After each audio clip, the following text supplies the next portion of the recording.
Look at yourself, man. Look at yourself. What am I going to do today to change what I see in this mirror? I'm trying to find more of myself. And the only way I can find more is to silence the world out as much as I can, because it's getting busier every day. It's getting faster. I put my phone away up and I go dark. I go dark a lot, and it's because I have to find out. I'm on a journey of life, and we all have a different journey. I like to take this 4-lane highway, the easy highway. We all love that 4-lane highway. We always step over the shovel. That shovel, I made my own path. But going through this path of life, this journey over here that you make yourself, that's incredibly difficult, and we're afraid. It's easier to accept the fact that I'm just not good enough. You have to go into those dark chambers that we often shut off, and you got to open them up.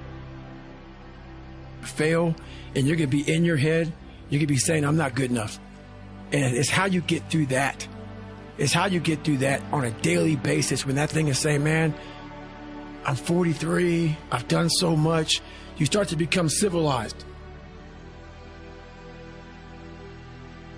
The refrigerator gets full. You start making money, and you start, I'm not getting cold anymore. I'm retired. At 40, people shouldn't be playing basketball or football. Or at 43, I'm still putting 100-mile weeks, still doing thousands of pull-ups, thousands of push-ups, because I'm not allowing myself to become civilized. The worst thing that can happen to a man is become civilized.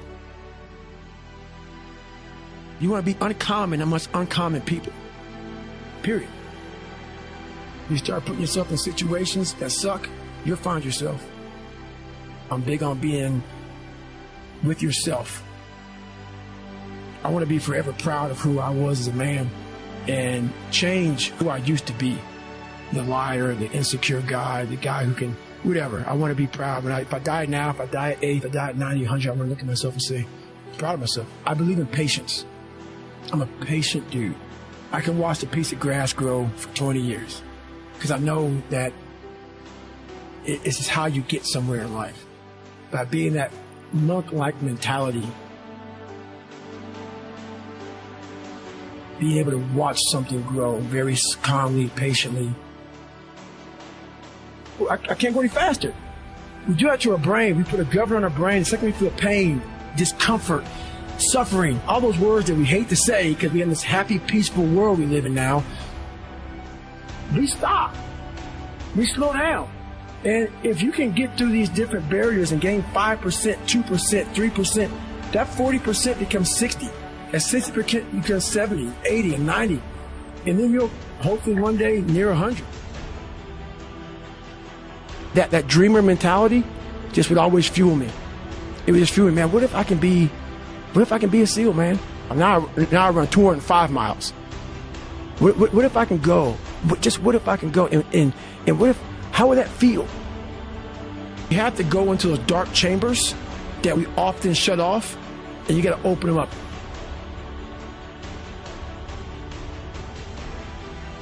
Be the hero of your own movie. If your life was a movie and it started now, forget about whatever financial disasters you've had, personal failures, relationship failures. What would the hero of your life's movie do right now? Do that. Do those things. We define ourselves far too often by our past failures. We look at our past and we say, well, that's me. That's not you. You are this person right now. You're the person who's learned from those failures, and you can choose to be the hero of your own movie right now. Write down your goals. Write down things you want to improve. Write down things you won't tolerate from yourself. Write down things that you've done in the past you never want to see yourself do again. And go forth from here as the hero of your own movie. Build momentum.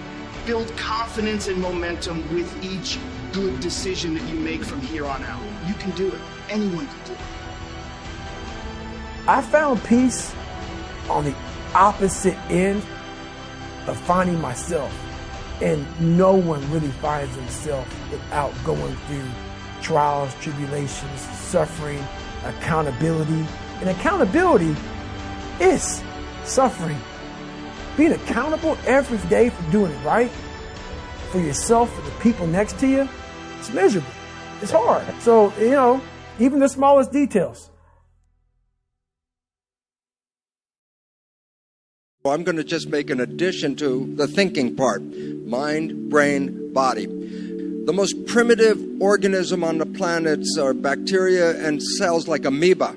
An amoeba has all of the functions that you have. An amoeba has a respiration, digestion, nervous system, reproduction system. An amoeba even has an immune system. So single cells are like miniature people. And in the world of an amoeba, the amoeba has to live in the world. It has to read what's going on. Is this a good place to go? Is there food here? Or is there something scary? So the amoeba doesn't bounce. It moves in the direction to give life. So it has to read the environment and adjust the biology. Cells created us. We were made by the intelligence of cells. Every one of us is made out of about 50 trillion cells. A human body is a community of cells. The community of cells create the nervous system. The nervous system is to read the big environment and then send the signals to the cells to tell them what to do. So the reality is, your cells do not see the real environment we're living in. They see your interpretation, your thought about that environment. Is this a safe environment? Then 50 trillion cells say, good, I'm very happy, I'm in a very safe environment. But if you have a picture of fear, then you're sending a signal to the cells to get ready for protection and get ready for fight or flight. So the function of the mind, brain, body in the other level than what Sadhviji has just said is, how do I coordinate the community of my cells? Should my cells be healthy? Should they be afraid? Should they be in love? Why? Because their expression is our expression. So if I send them messages of fear and concern, then they are like inside getting very nervous about what to do. And fear and love are the opposite behaviors in a cell. Love, open, take in the love and bring it in and grow. Love is a nutrient. Fear, shut down, close off, get in protection. And I say, well, you can't be in love and in fear at the same time, because love is open and fear is closed. So our mind, brain, body relationship, in addition to all the wonderful spiritual aspects that Sadhviji is talking about, has a mechanical role. What should my cells be doing? They cannot see what's going on, but they're going to have to move the community from here to there. And so they need to organize their behavior to make my behavior. So all of a sudden, your thoughts are not just contained in your head. Your thoughts are changed by the brain into information that then goes to 50 trillion cells and tells them what's going on. And the problem in our world today is fear. Will I have enough? Will I have food? Will I have health care? Am I safe in my world? And I say, this closes the cells down, because fear means protect yourself. But you cannot live in a closed world. You have to take in nutrients. You have to take in love. You have to take in these things. And so the biggest problem on the planet today, 90% of health issues are not because there's anything physically wrong. It's because the signals that we are sending to the cells are not supporting growth, happiness, and health. And all of a sudden it says, oh my goodness, then the mind and the brain are profoundly important, because they determine everything below your head, what's going to happen. And when you live in the world of watching the news, being on the internet, reading a paper, and everyone wants to tell you, be afraid, be afraid, be afraid.